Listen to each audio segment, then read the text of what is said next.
오늘 우리에게 주시는 하나님의 말씀은 마가복음 16장 1절에서 8절 신약 84쪽입니다.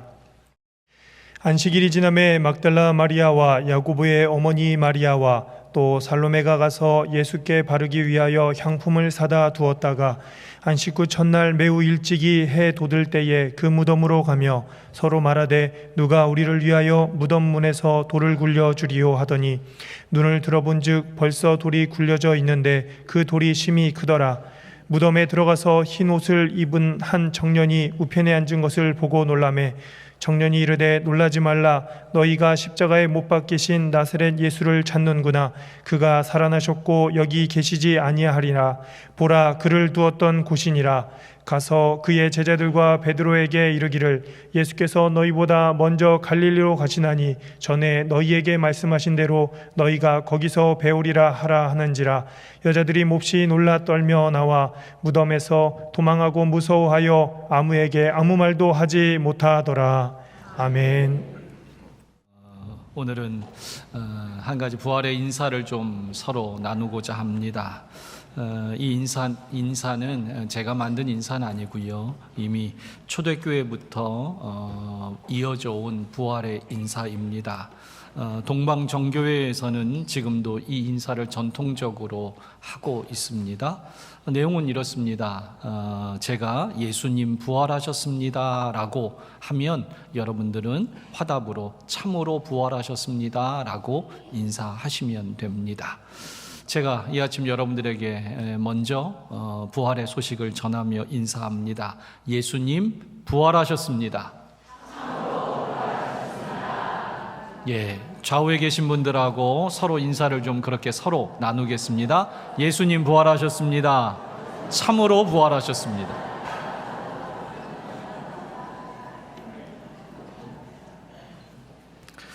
부활의 주님은 우리에게 영원한 소망이 됩니다. 부활을 통해 고난의 십자가를 구원의 십자가, 희망의 십자가로 바꾼 예수 그리스도처럼 그리스도인들은 죽음의 기운이 가득한 세상에서 살지만 다시 일어서는 사람들이 되고 또한 다시 일으키는 사람들로 살아야 합니다.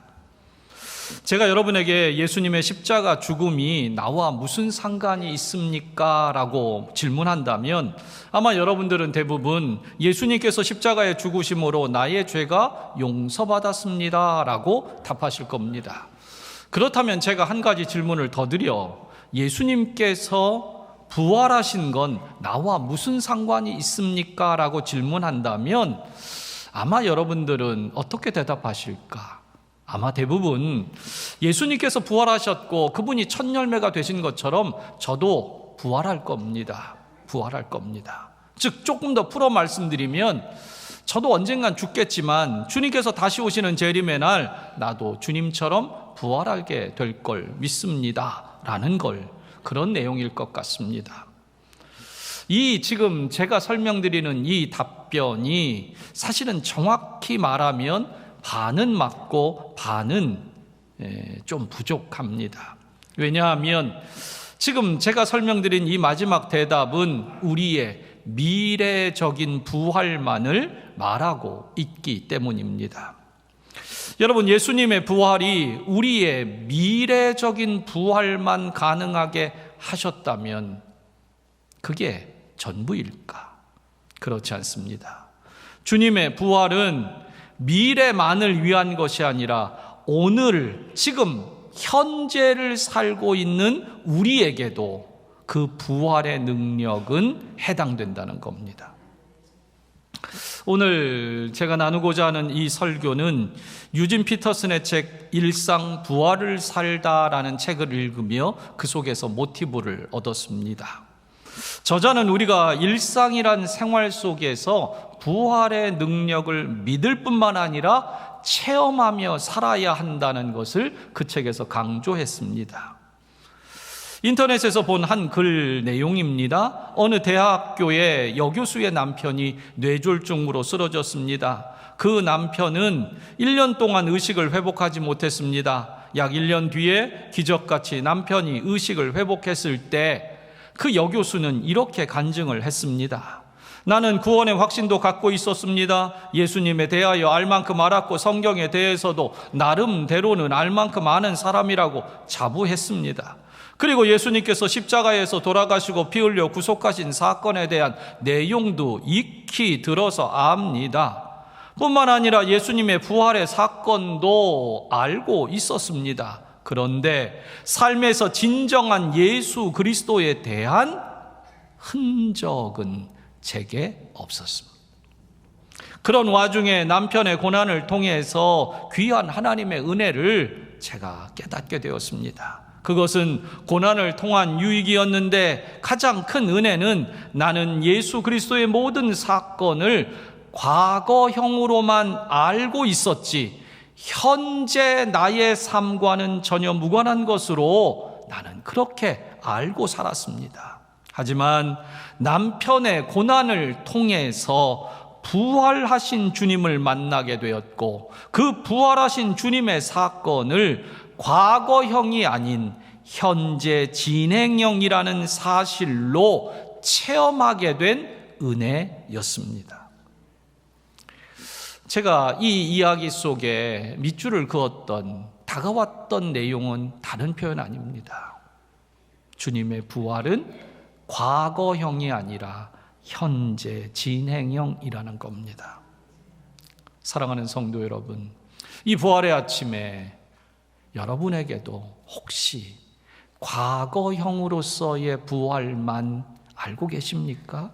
그렇다면 오늘 현재 진행형의 부활의 은혜를 체험하는 여러분 되시기를 바라며 오늘 말씀 속에 몇 가지 생각해 봅니다.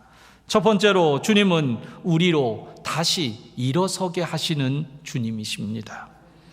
예수님의 부활은 우리가 죽어도 다시 산다는 미래에 대한 말씀만이 아니라고 저는 강조했습니다. 즉 현재 우리의 일상에 대한 말씀이기도 하다는 겁니다.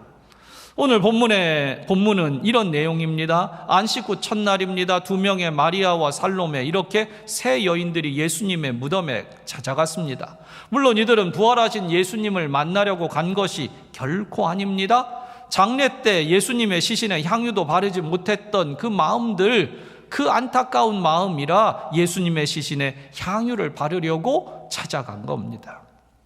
그런데 무덤 앞을 가로막았던 큰 돌이 옮겨져 있었습니다. 안에 들어가 보니 예수님을 쌌던 세마포는 곱게 접혀 있고 어리둥절해하는 그때 천사가 나타나 말합니다. 그는 살아나셨다. 여기 계시지 않는다. 그리고 너희는 제자들에게 가서 예수님께서 부활하셨다라는 소식과 함께 너희보다 먼저 갈릴리로 가셨다라고 전하거라. 천사의 말을 들은 여인들은 오늘 본문에 너무도 놀란 나머지 아무에게도 아무 말도 하지 않았다라는 것으로 오늘 마가복음의 기록은 되어 있습니다. 하지만 다른 복음서를 보니까 여인들은 그런 충격을 추스린 뒤에 제자들에게 찾아갔습니다. 그리고 그 부활의 소식을 제자들에게 분명히 전했습니다. 그러자 베드로와 또 한 제자가 무덤에 갔습니다. 찾아보려고 갔습니다. 그랬더니 그 빈 무덤밖에 없는 겁니다. 그러자 믿을 수 없다는 듯 완전히 베드로는 체념하고 그 빈 무덤을 보고 체념한 채 고향인 갈릴리로 돌아갔습니다. 여기서 한 가지 질문을 하게 됩니다. 왜 예수님은 갈릴리에서 제자들을 만나기를 원하셨을까입니다. 예루살렘이나 사마리아에서 만나자고 하실 수도 있는데 왜 굳이 갈릴리에서 만나자고 하셨을까? 만일 예수님께서 예루살렘에서, 그것도 예루살렘 성전에서 만나자고 했다면 얼마나 놀라운 일이 벌어졌겠습니까? 죽으셨던 예수님이, 사흘 전에 죽었던, 십자가에 달려 죽었던 예수님이 살아서 성전 그 한가운데, 그 마당 한가운데 나타나서 제자들과 만났다고 한다면 얼마나 놀라웠겠습니까? 얼마나 사람들이 메시아인 것을 누가 알려주지 않아도 다 확인했을 거 아닙니까? 그런데 주님은 제자들을 갈릴리에서 만나십니다. 그렇다면 왜 굳이 갈릴리일까에 대한 이유를 우리는 생각해 봐야 합니다. 성경학자들이나 설교자들이 대부분 꼽는 첫 번째 가장 중요한 이유가 있습니다. 그곳은 제자들이 주님을 처음 만났던 자리, 그리고 그 부르심을 응답해서 제자의 걸음, 제자의 삶을 처음으로 살았던 자리, 장소라는 점입니다. 이것은 대부분 설교자들이 공통적으로 짚는 얘기입니다. 물론 굉장히 중요한 해석이고 마땅한 해석 맞습니다. 그런데 저는 앞에서 말한 대로 그 유진 피터슨의 그 책을 읽으며 한 가지를 여기에 더 추가하게 됐습니다. 바로 그것은 제자들의 현재를 보여주는 일상의 자리가 바로 갈릴리이기 때문에 그렇습니다. 즉, 제자들은 예수님의 부활하심, 그걸 믿지 못했습니다.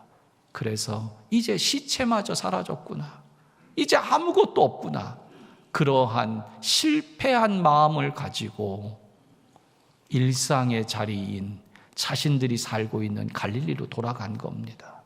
그리고 예수님은 이미 그렇게 할 걸 알고 계셨습니다. 제자들이 도무지 부활을 믿지 못할 거라는 거 너무도 잘 아셨습니다. 그래서 그들이 돌아갔을 그 자리에서 다시 만나자고 그렇게 그들을 부르신 겁니다. 여러분, 오늘 예수 그리스도를 믿는다고 하는 우리들은 과연 지금 어느 자리에 있습니까? 우리가 처한 그 일상의 자리는 정말 부활의 주님을 믿는 자리입니까? 아니면 믿지 못한 채 실패와 절망과 낙심으로 있는 자리입니까? 어떤 자리든 예수님은, 부활하신 주님은 다 아십니다. 다 아십니다. 우리의 실패와 절망과 우리의 낙심과 좌절을 주님은 다 아십니다. 우리가 성공하지 못한 채 그저 주저주저 일상을 꾸려가고 있다는 걸 너무도 잘 압니다. 믿음 없이 살고 있는 우리의 모습을, 우리의 연약함을, 우리의 무너짐을 부활하신 주님은 너무도 잘 아십니다. 그리하여 당부하신 겁니다. 야, 너희들 갈릴리로 그곳에 돌아가 있을 거 내가 안다. 너희 그곳에서 다시 만나자. 오늘 본문의 다음 장면은 갈릴리에서 예수님과 제자들이 만나는 장면인데요. 그 내용은 오늘 본문에는 기록이 없고 요한복음 21장의 그 만남의 장면을 기록합니다. 베드로를 비롯한 7명의 제자들이 갈릴리 바다에서 고기를 잡고 있습니다. 제자들의 분위기는 어떨까요? 부활하신 주님 때문에 감격 속에서 고기를 잡고 있을 리가 없습니다. 그들은 의기소침해 있습니다. 무너져 있습니다. 정말 힘이 없습니다. 왜요?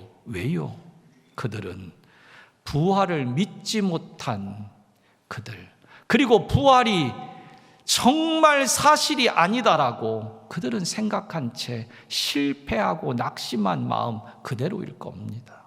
게다가 부활을 믿지 못했던 자신들의 잘못, 아니 부활한 그 주님을, 부활하신 주님을 다시 만날 수 없다라는 자책감들로도 그들은 사로잡혀 있을 겁니다. 왜냐하면 예수님이 십자가에 달리실 때 제자들 모두는 도망갔거든요.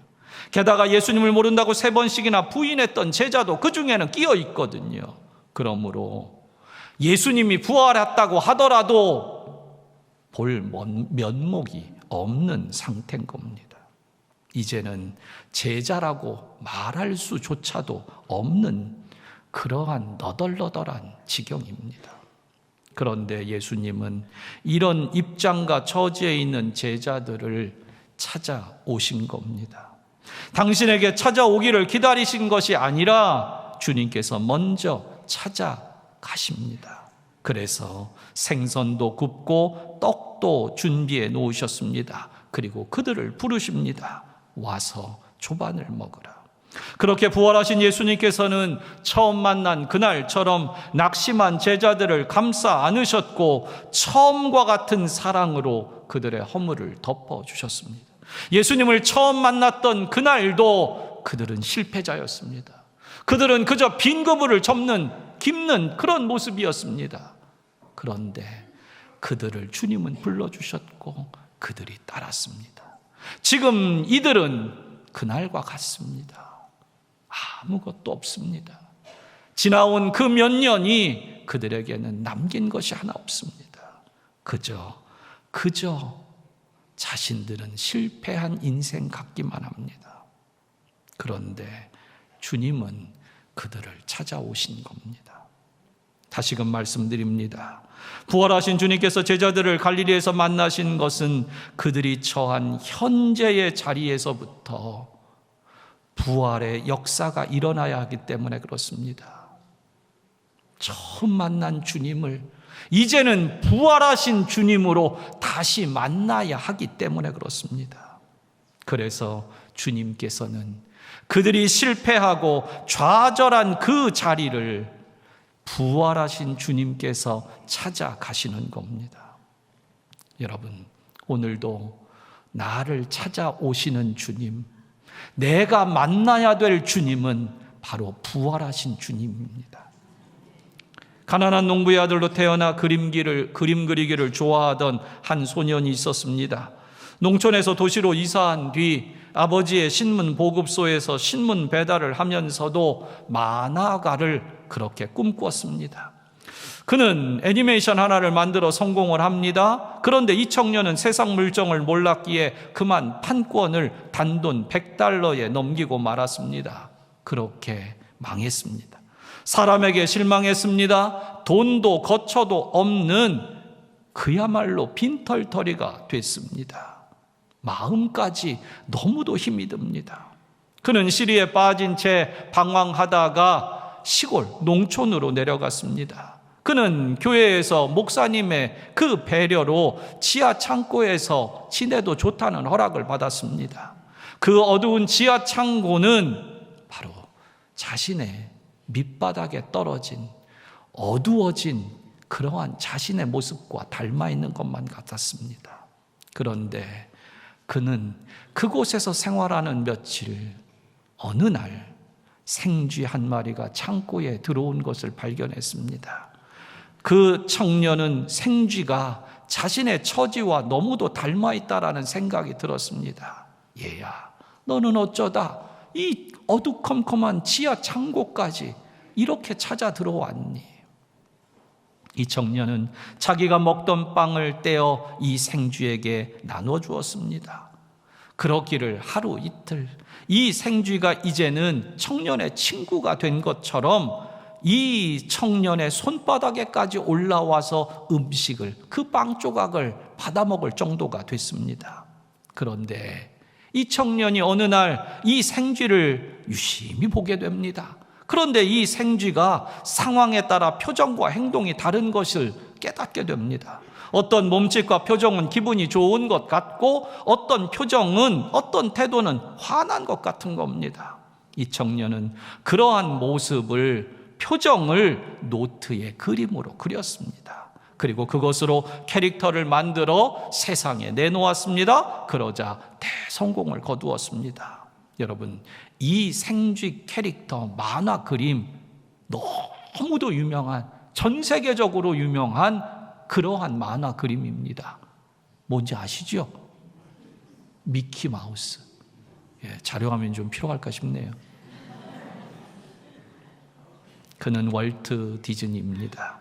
훗날 월트 디즈니는 자신의 삶에 대해서 어떤 인생의 계기로 당신이 변화됐냐고 묻는 그 질문에 이렇게 회상을 합니다. 제게 아무것도 없을 때가 있었습니다. 거처할 것도 없었습니다. 그래서 허름한 창고에서 그렇게 살았습니다. 어두운 지하 창고였습니다. 그러나 그때 생쥐 한 마리가 나에게 찾아왔습니다. 그 생쥐는 나를 절망에서 일으켜 주었습니다. 그 생쥐는 나에게 꿈을 갖다 주었습니다. 내 인생은 생쥐를 만나 다시 시작하게 되었습니다. 여러분, 생쥐 한 마리가 낙심과 절망 가운데 있던 한 젊은이를 일어서게 하고 새로운 꿈을 꾸게 해주었다면 부활하신 주님은 얼마나 우리를 더 일으켜 세워주시겠습니까? 얼마나 더 다시 시작할 수 있도록 우리를 북돋아 주시지 않겠습니까? 여러분, 부활하신 주님은 일상의 자리로 찾아오십니다. 그 우리의 일상의 자리는 더 믿음이 좋아진 자리가 아니고, 더 부자가 된 자리가 아니고, 더 성공한 자리가 아닙니다. 제자라는 이름으로도 실패했고, 믿음이 있노라고 하면서도 무너졌었던, 그래서 그 일상의 자리는 실패한 자리이건만 주님은 그 갈릴리 그곳으로 나를 다시 찾아오십니다. 그리고 말씀합니다. 내 양을 먹여라. 내 양을 쳐라. 여러분, 주님은 당신의 양을 맡기기까지 우리를 믿어주십니다. 우리를 다시 세워주십니다. 그리고 우리를 통하여 하나님의 그 부활의 소식이 증거되기를 우리에게 기대하십니다. 부활의 주님은 오늘도 다시금 우리에게 사명을 일깨웁니다. 애슐리 스미스의 기적을 믿나요? 라는 한 권의 책이 있습니다. 디모데 출판사에서 나온 책인데요. 이 책은 이 저자인 애슐리 스미스가 겪었던 어느 날 밤에 강도와의 만났던 사건을 통해서 이 책이 발간되는 계기가 됐습니다. 2005년 3월 11일 그녀는 새벽 2시쯤에 잠시 물건을 밖에 사러 갔다가 브라이언 니콜스라는 강도에게 붙잡힙니다. 이 강도는 전날 법정에서 재판을 받던 중 보안관의 총을 빼앗아 판사를 포함한 그 자리에 있었던 4사람을 죽이고 그 재판 자리에서 탈주를 한 그러한 흉악범입니다. 여러분, 그 흉악범에게 지금 이 여인이 인질로 잡혀 있는 겁니다. 그런데 그녀는요, 그곳에서 놀라운 담대함을 발휘합니다. 다른 것 아닙니다. 그녀는 자신이 그 사람을 만나기 전까지 한 권의 책을 읽고 있었는데, 그 책의 이름은 내 목적이 이끄는 삶이라는 책입니다. 그 책을 읽고 있던 그녀는 그 책에 나오는 대목들, 그리고 거기서의 봤던 이야기들이 그녀의 마음을 사로잡습니다. 그래서 두려운 속에서도 그 브라이언 니콜스라는 강도, 그 총을 들고 있는 강도와 대화를 시작합니다. 애슐리는 그 사람에게 이렇게 말해요. 내가 목적이 이끄는 삶이라는 책을 읽고 있었는데 생각해보니 당신이 여기까지 오는 동안 붙잡히지 않은 것은 기적입니다. 그리고 당신이 나를 인질로 잡게 된 것은 하나님의 특별하신 섭리가 있기 때문입니다. 당신이 비록 교도소에 가더라도 당신을 향하신 하나님의 사명이 분명히 있다는 걸 아십시오. 그 사명을 알게 하시려고 저를 만나게 하셨고, 이 자리까지 있게 하셨고, 이 시간까지 이 대화를 이어가게 하셨다고 저는 믿습니다. 결국 그 진지한 대화들, 특별히 그 몇 시간 동안 신앙의 이야기를 함께 나누자 강도의 마음이 움직이기 시작했고, 강도는 순순히 경찰에 투항을 했습니다. 그리고 사건이 그렇게 끝나요. 여러분, 그 사건을 통해, 그녀의 책 제목을 통해 그녀가 말하는 건 뭐냐? 여러분, 오늘도 우리 삶의 기적은 내게 주님께서 사명을 주신다는 겁니다. 나 같은 사람에게도, 그 강도에게도 주님은 사명을 주신다는 겁니다. 그러면서 그녀가 했던 말을 우리는 다시금 기억해야 됩니다. 당신이 여기까지 올 수 있었던 것은 기적입니다. 하나님께서 이런 기적을 행하신 것은 당신에게 사명을 주시기 위함입니다. 여러분, 이 부활절, 이 주일 아침에 이 자리에 여기까지 오신 것은 기적입니다. 그리고 하나님께서는 반드시 여러분을 통해 하실 일이 있습니다. 말씀을 맺습니다. 예수님의 부활은 과거형으로만, 아니 미래적인 어떤 일로만 여겨서는 안 됩니다. 오늘 현재 이 시간 우리를 위해 주님은 부활하신 겁니다. 설교를 시작하면서 언급했던 유진 피터슨의 책 일상 부활을 살다에는 이렇게 적고 있습니다. 부활의 삶은 실현하는 것이다. 부활을 실천하는 것이다. 친구들 무리 속에서 부활하신 예수님의 친밀한 임재로 가득한 삶을 살아가는 것이다. 그것은 성령을 존중하는 일이다. 다시 말해 실천적 영성을 회복해야 한다. 그것은 수련회를 간다거나 강연에 참석한다거나 혹은 특별한 집회에 가야만 실천할 수 있는 무언가가 아니다. 바로 우리 가정과 일터의 일상적 삶 속에서 실천되는 부활의 영성인 것이다. 사랑하는 성도 여러분, 오늘 우리들의 현실이 너무 어둡고 너무 어려워 죽겠다고 사람들은 아우성칩니다. 그러나 오늘 그 죽음의 권세, 그 어두움의 사망 권세를 이기시고 주님께서 부활하셨습니다. 그 부활하신 주님은 당신의 부활을 자랑하려고 제자들을 찾아온 게 아닙니다. 오로지 제자들을 다시 일으키기 위함입니다.